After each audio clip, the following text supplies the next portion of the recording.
Invisible Walls, episode 80. It is the IW crew bringing it to you for the weekend. Lots of good games to get to today. Lots of things to talk about that you guys are maybe angry over the last week on GT. We'll get to that in a minute, but before that, sitting alongside me today is the man, the legend, the myth, the grumpy one, the Marcus Beer. The uncle. My baby sister had a little boy on Monday. Boring. Don't know his name, but he was very cute. We don't know his name yet. They haven't decided on a name. But yes, I'm an uncle again, so well done, little sis. My nephew's absolutely brilliant and fantastic. Too bad he has no one to look up to. Well, no, he wouldn't have anybody to look up to anyway, because I'm like 10,000 miles away. You don't know the name of the nephew? Anyway, who else is on the show, Shane? Mike Damiani sitting in today. Hey, everyone. And Patrick, you got a mic on? I don't. Patrick Morales is here. He'll be on the show in a bit. He's not mic'd up right now. Ryan Stevens is back from a long trip to Italy. That's under embargo. A long I didn't say what you romantic did trip. in Italy. I just said you went to Italy. Or who I did. Yeah. Yeah, he went with John Cheng. You notice how closely they're sitting together Yeah, today? they are rubbing It was elbows. romantic. Yeah. I understand there was a gondola Romantic? ride for two. For 4.5. There was a girl. A broad trip. Anyway, we got a lot to get to. We can't sit here and dilly-dally, so let's get it going.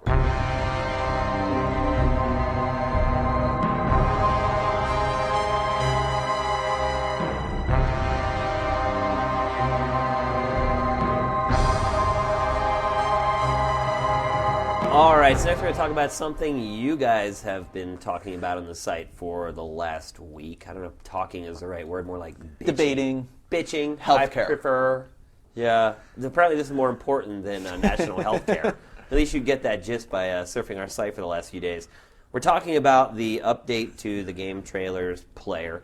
Now, first of all, we do want to apologize. The rollout of the player did not go as smoothly as we'd hoped, and we do apologize for that. But it is sort of a necessary evil for us, unfortunately, as a business. It's something that we had to do. I know you guys hate the ads that you can't skip, but look at it this way. The internet, it's been around. Everyone seems to think that everything on the internet is free. And people hate things on the internet that aren't free.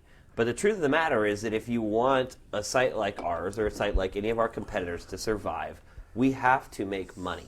It's not cheap. Our bandwidth bills, you wouldn't want to see them every month. We serve up HD to you guys for free every day, 24 hours around the clock.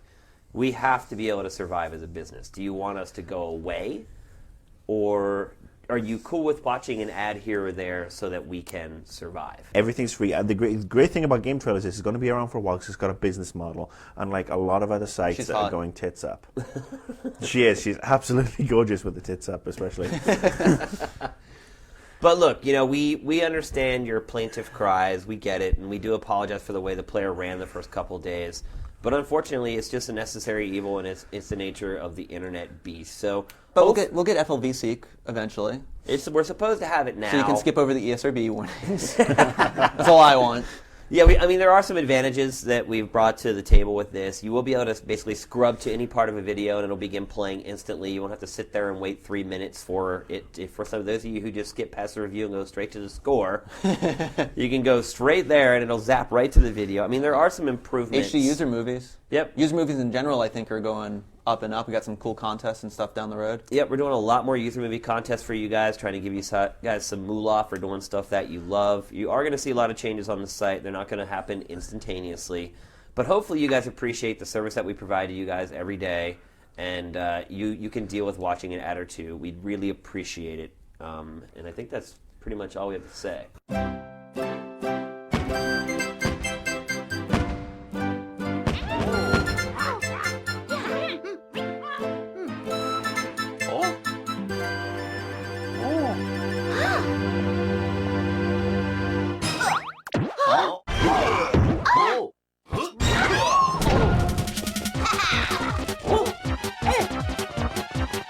It's me, Mario. No, it's me, Mario, on the Wii. I pinch your bum.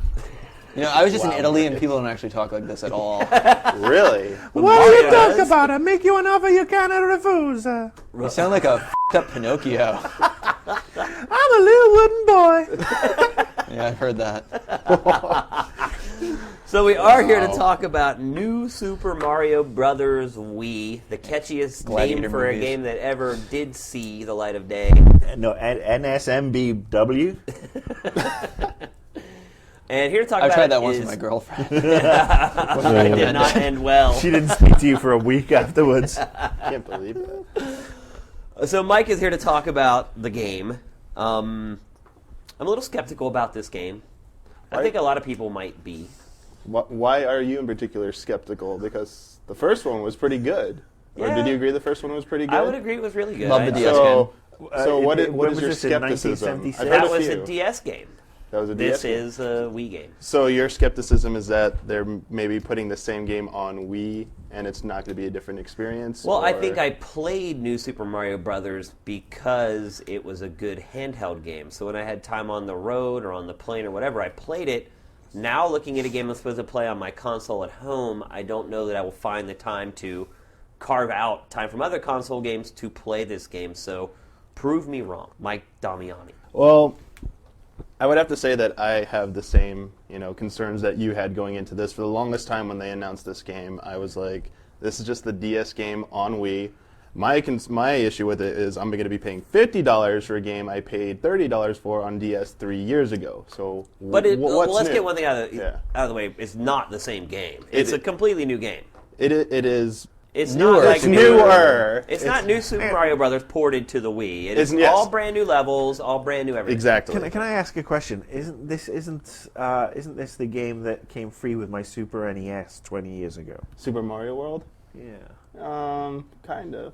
No. Okay. No. No, not exactly. I'm just curious because everything I've seen of it, it reminds me of the original Super Mario. No, World. my question is they've been showing it off the co-op. It's all been co-op, and it hasn't looked like a classic Mario game in the sense that it looks more like an obstacle course, and I know Mario levels are an obstacle course, but they always had that kind of like conceited charm of like there's kind of like a gimmick. Here it's just like, it seems like they're all those left. Remember the scrolling levels in Super Mario Brothers 3? Yes. And those were like, I always thought those were the levels in Super Mario Brothers 3, where you couldn't go back to the left. Right. That old school ideal. Here it looks like it's a constant march forward. I've seen kind of secret things, but it looks like it's just treacherous terrain with Mario.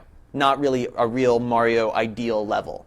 But I haven't played it. I've just seen the E3 stuff. I was out all last week. Now, the thing you should know is that they are touting this like multiplayer experience. All the videos you usually see like at least 2 players playing through it.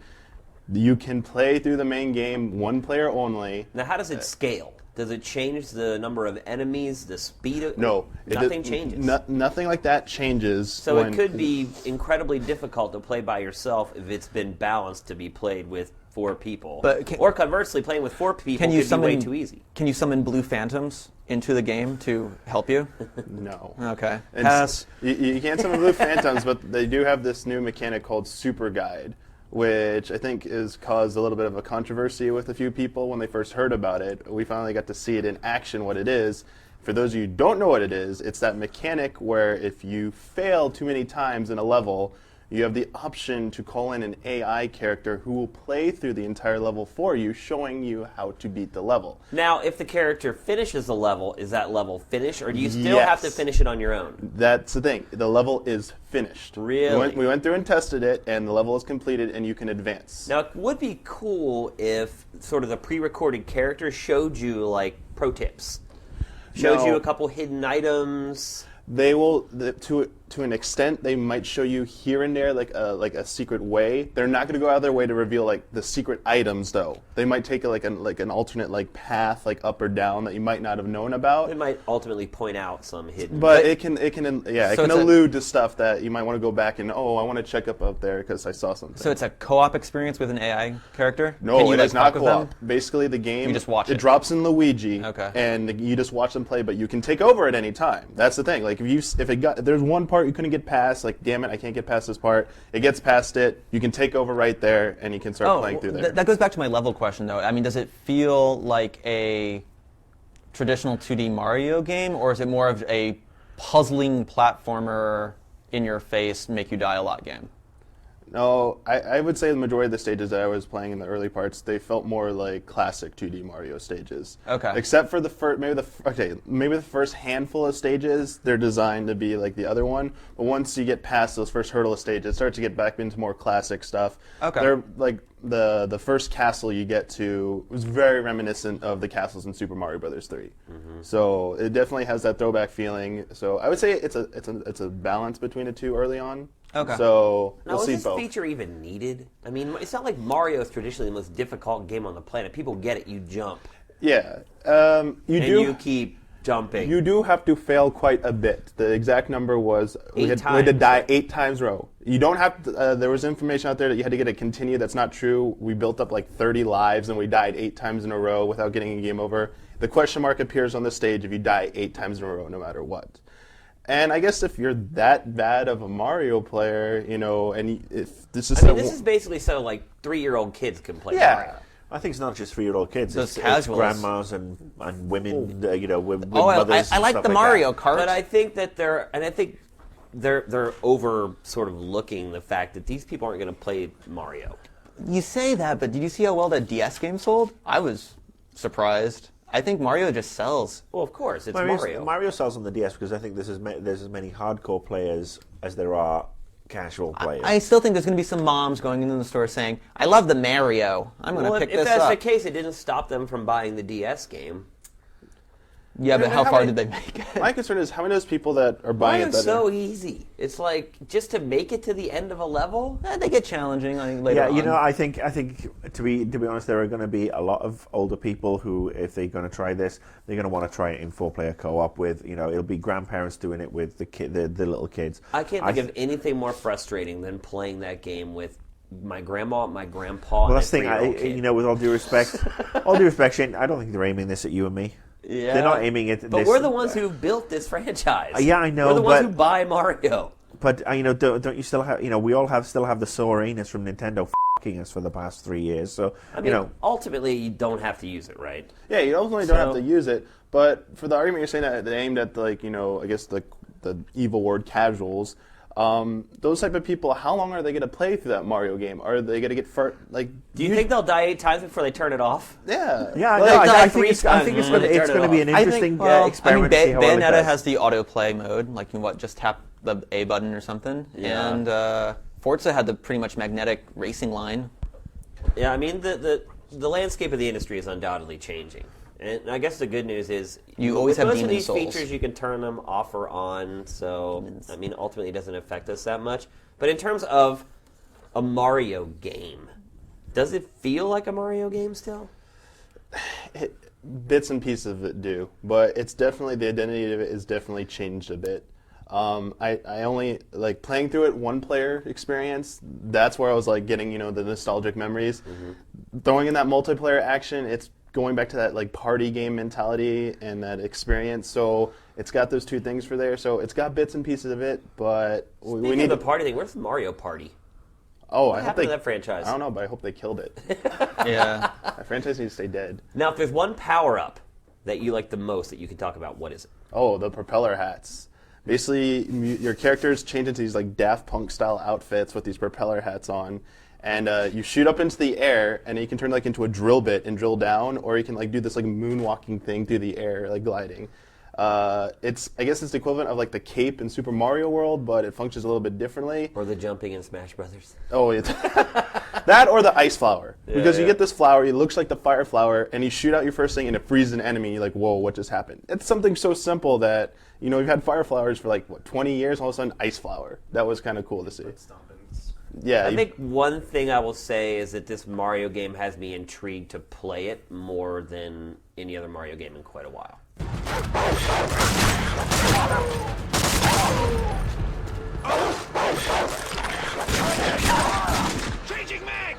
All right, next we're going to talk about the game we can't stop talking about. Marcus loves Modern Warfare 2. Overlord 2. Modern Warfare 2, otherwise known as Activision all over again. Okay, here's my thing with this, Marcus, and your big boycott Modern Warfare 2 thing. You are screwing Infinity Ward when you do that. No. You're okay with that? I'm not. All those guys at Infinity Ward that have worked on that game for 2 years and have worked 80-hour weeks, you're okay with those guys getting shanked because the company that's publishing their game does some things that you're not 100% behind. You know what? I don't think my particular boycott's going to affect it because it's a drop in the ocean. I admit it's a futile one, but it's just for my own personal.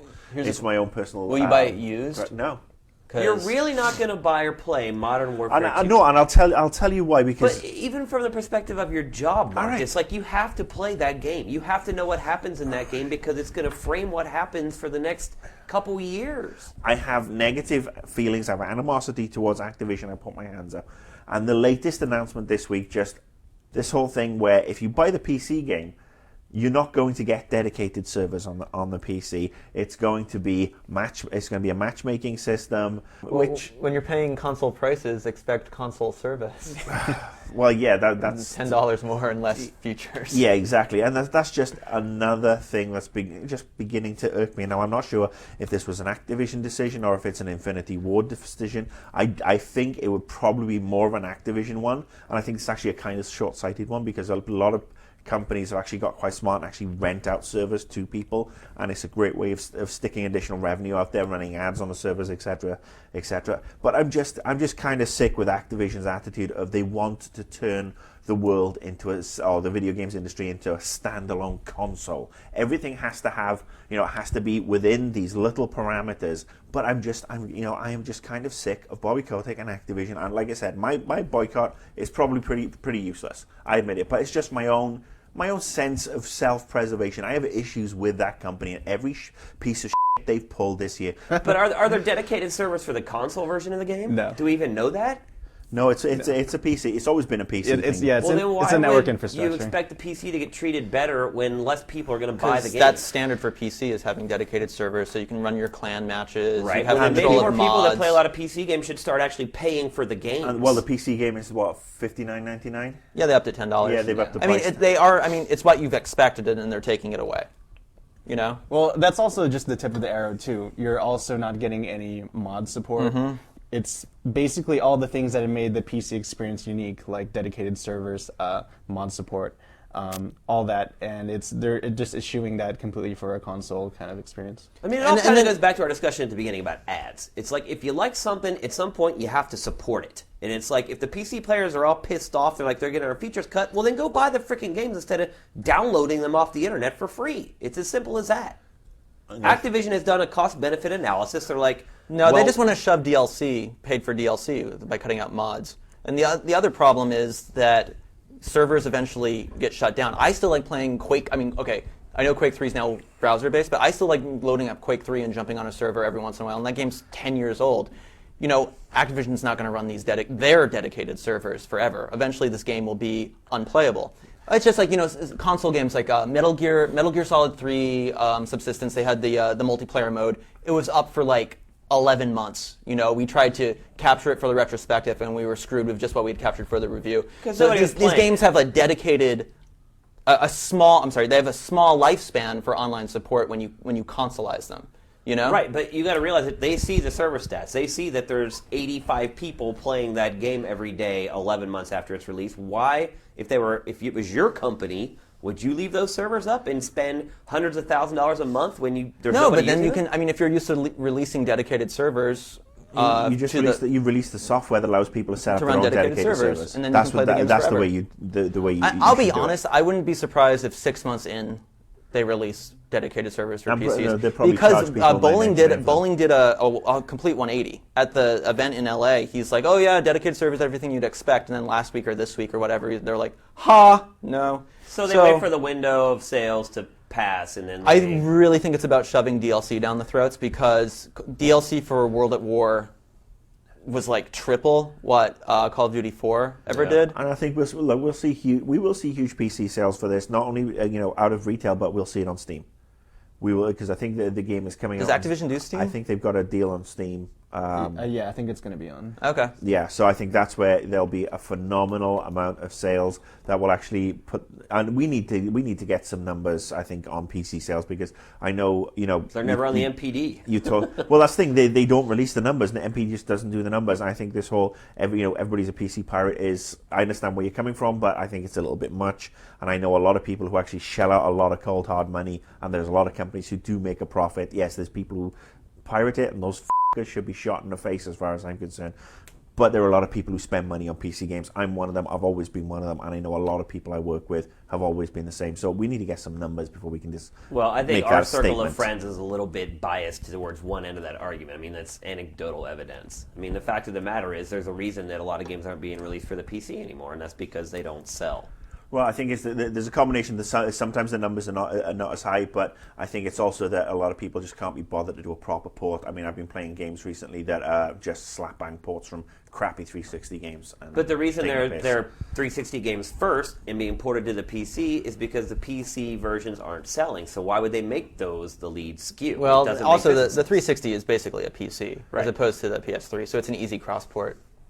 It is, but still, I mean, there's a reason why it's starting into 360 and going to the PC. There's a reason why all the games started on the PS2 and went to the GameCube last generation. But still, I mean, if Stardock can sell there's a reason half why a million right now copies all the of games are created for the 360. Sins of the first, Solar Empire, and then sent to the there's PS3. still you can still sell PC. I think that's right, where the that likes sold, of what, Steam. 200,000 copies. No, it sold like 500,000 in the first month. Not in America though, like worldwide. No, that was all like Walmart and Best Buy.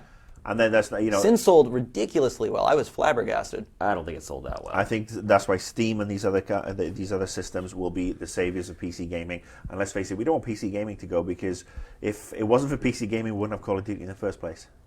No, I have no problem with PC gaming. I love PC. I love playing shooters first on my PC, but I think the people that love PC gaming need to step up and start paying for their games. But will you admit that not every PC owner is a pirate? Of course. Why would I say that every PC owner is a pirate? You inferred it earlier. I did not infer that. I just want to clarify that. Thank you. Okay, roll the tape back and play the part where I said every PC owner is a pirate. Actually, you said it's like PC gamers, most of them are pirates. So anyway. I would agree with that 100%. Most of PC gamers, the majority of PC gamers are pirates. I respectfully disagree. Unless you're talking about Eastern Europe. How can you disagree with that? You think there's only 100,000 people playing each one of those games. You know don't what? think that there's 300,000 people playing those games, that 200,000 have downloaded and 100,000 paid for This is it. another one we've got to go back and try and find some sales figures, because let's face it, MPD have stopped reporting sales figures. Steam doesn't do sales figures. I think that the PC sales figures, especially through Steam and downloadable systems like Direct to Drive, are actually, they make the sales a lot higher than Brick and mortar? Than brick and mortar reporting. So But why do you think PC games were taken off the MPD? Because they're so small. not necessarily. Why else would they remove them? They were on there for years and No, years. because the same reason MPD went from weekly to monthly. They're too fucking lazy at MPD. MPD used to be weekly I for don't think PC. laziness has anything to do with it. NPD have increased their subscription price and lowered their services. It's what's known as capitalism 101. Pay more, get less. The Activision model. So what do we do if they switch the patrols? Figure it out as we go. We cannot fumble our way through this. I don't fumble, I improvise. Oh, is that what you call it? Yeah, I'm adaptable. Adaptable. You cocky bastard. Da-da-da-da-da-da. I knew you'd do that. We have a new champion. Demon Souls. No. PlayStation 3. Kind of. Yes. It did it. We've been predicting this for a while, right? We said when the price dropped, it would dominate. Well, I don't know if it dominated, but it won. It won the month. Photo finish. 29,000.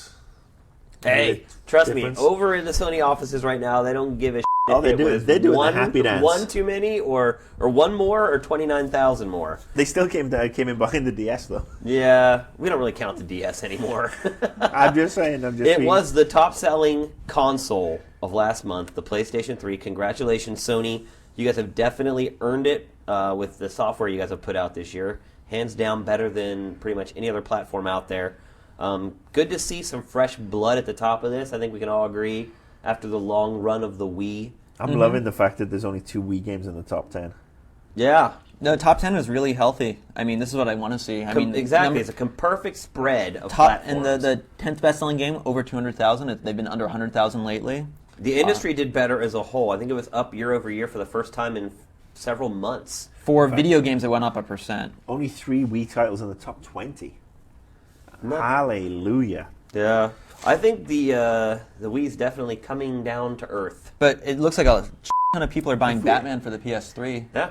Which because is the Joker which shows which that is- extra That's content. it the actually version, works. That's the version I've got, and you know what? That's That's fun. amazing. I think that's really, really interesting because, I mean, 360 barely outsold it last month, which with its install base and the hype made sense, but here you're seeing people... I'd love to see the attach rate with PS3 Slims and Arkhams. Yeah, It's got to be pretty like high. 50% or something like that. That's amazing. And you know Uncharted's just going to destroy for October. Oh yeah, as it should. Yeah. Can we just say the Wii is dead, by the way? Because every time we say the Wii is dead, we get over 100,000 views. So I'm just saying the Wii is dead. I don't think the Wii's dead. It's still got another round of Mario and Link on the way. Sin and Punishment. Yeah, that'll sell real well. I'll buy 2 copies. No, Halo Double Hell, I ODST. paid like $100 and something for the import for the N64 back in the day. So Oh, if you I got can, ripped if off. I can pay You buy $50 from for Buy Right? this, yeah. So Halo's number 1, Halo 3 ODST. Yeah, I Selling- think we're all shocked at how well that game sold. It's- Didn't we hear 2 million pre-orders? Yeah, 1.5 on the pre-orders. So what's the? I mean, is So- that weird to have 700,000 deficit? No, it was 1.5 million on the pre-orders. So that means that they sold 1.52, which means that an extra 20,000 people bought the game one pre-order. Are you sure it was 1.5? I thought I was hearing That 2. was no. That's what I was Okay. hearing pimped around. So and that might have been a global I'm figure. real surprised to see Mario and Luigi sell 250,000. Yeah. I'm surprised to see Beatles Rock Band at its $250 price point for the 360. Just The selling. power of the Beatles. Yeah, man. almost But it's all 300,000. SKUs. Isn't there a cheaper SKU for it too? There's a cheaper SKU. Yeah. But So it's all SKUs. You can so- buy just the game if you want and use your old Rock Band instruments. So I mean, the same thing you can say of Guitar Hero, and Guitar Hero 5 comes in way down the line there. look at Madden. It got a nice little blip, so to speak, after the NFL season kicked off. And PS3 as well, yeah. Yeah, even the PS3 version popped up there nice. I'm sure the attach rate with the PS3 in Madden was probably pretty high as well. In fact, that may even be higher than Batman. Because I think a lot of the casual people who have been waiting for this price drop are the ones who are finally jumping on board with the PS3. Well, Madden needed it. I mean, the EA Sports stuff has not been selling unless it was What- the like they reactive. It was down, I think the stats I saw was for its first month of sales this year, it was down 18%. And don't quote me on this, I think these are just rough figures, but it was down about 18% from last year.